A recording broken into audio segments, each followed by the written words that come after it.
નારંગીનો ઉપયોગ most of જે એના ઇમ્પોર્ટન્ટ ઉપયોગ છે એના વિશે આપણે ચર્ચા કરીશું. તો કે આમાં વિટામિન સી ની સારી એવી માત્રા હોય છે. એક નારંગીમાં જે એટલું વિટામિન સી છે એ આપણા જે દૈનિક રોજની જરૂરિયાતો મુજબ એક નારંગીમાંથી મળી આવતું વિટામિન સી છે. તો આનો વધારે ઉપયોગ ક્યાં થાય છે?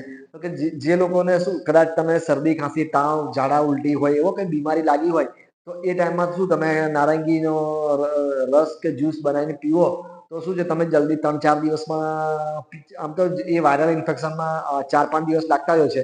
તો તમે તે 4-5 દિવસ સુધી કન્ટિન્યુ રાખો તો શું છે એ તાવથી તમે જલ્દી સારા થઈ જાઓ, ઝાડા ઉલટીમાં બી જલ્દી સારા થઈ જાઓ અને તમે એડવાન્સ સ્ટેજમાં ના થાવ. તમારે મેડિકલ સારવાર તો જરૂરી જ હોય છે, પણ આ સાથમાં લેવાથી તમને શું છે સારી એવો ફાયદો થાય છે અને તમે જલ્દી શરદી, ખાંસી, તાવ અને ઝાડા ઉલટીમાં સારા થઈ જાઓ. તમે એડવાન્સ સ્ટેજમાં ના જતા રહો. એટલે ડોક્ટરી સલાહ પણ જરૂરી છે. તો એક ઉપયોગ એનો એ થઈ ગયો. બીજો એક ઉપયોગ એ છે કે તમે વારે ઘડીએ બીમાર પડતા હોય.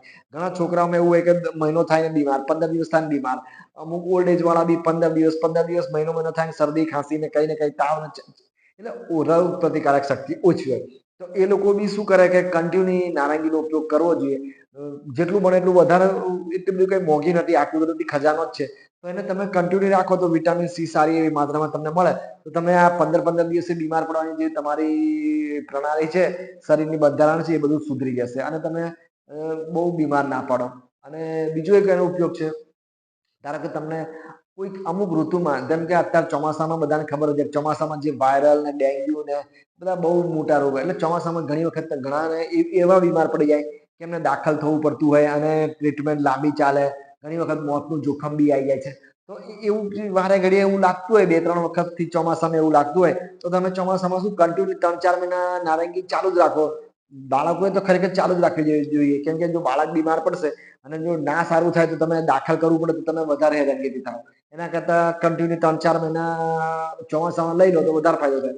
પછી કોઈને એવું લાગે કે ભાઈ એને બી વધારે એવી બીમારી લાગતી હોય ને કોઈ વાયરલ ઇન્ફેક્શન વધારે નડતું હોય, કોઈકને 15 દિવસ સુધી ઊભું ના થાય, કોઈ એડમિટ થવું પડતું હોય, તો એ લોકોએ બી 3-4 મહિના ચોમાસાના કન્ટિન્યુ વાપરવું જોઈએ નારંગી. તો શું એમનામાં બી સારી એવી રોગ પ્રતિકારક શક્તિ આવી જાય.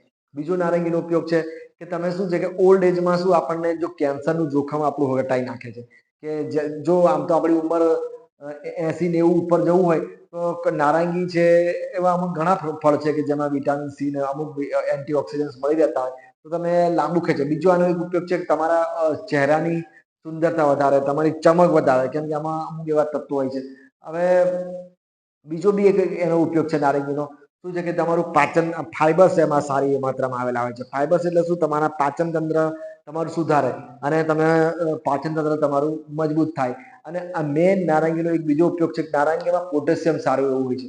એટલે એ શું છે કે હૃદયના દર્દીઓ માટે બી એકદમ સારું કહેવાય. હૃદયના દર્દીઓને પોટેશિયમની જરૂર હોય છે. બીપી હોય, બ્લડ પ્રેશર હોય, હૃદયના દર્દી, એના માટે સારું.